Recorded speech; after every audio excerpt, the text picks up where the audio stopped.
For hundreds of years, tangata whenua had lived on the islands of Aotearoa in relative seclusion from others beyond the seas.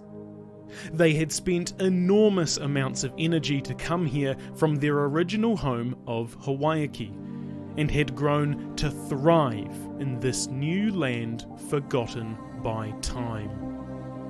Pa dotted the whenua, protecting the hills, coasts and valleys of their tipuna so they could build and prosper, becoming farmers, musicians, artists, priests, scientists, and, when called upon, soldiers.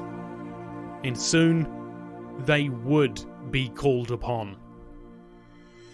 Across the vast blue expanse of Te Moana Nui Akiwa, a new age was dawning for those people called Europeans. Vessels of enormous size were being sent out to find new lands to conquer and exploit, giving rise to powerful and hungry empires. America had only been the first. That insatiable desire for wealth drove the nations of Europe further and further across the seas, until the last blank spot was the Pacific.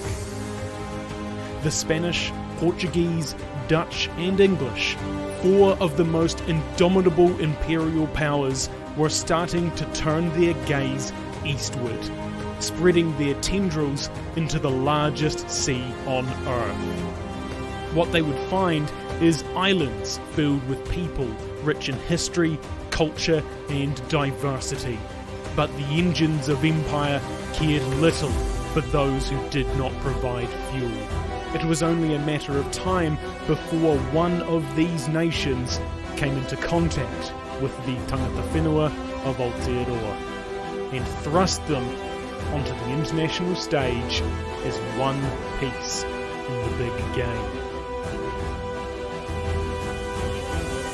A new era, a new chapter, a new season of the History of Aotearoa New Zealand podcast, hitting your feed very soon.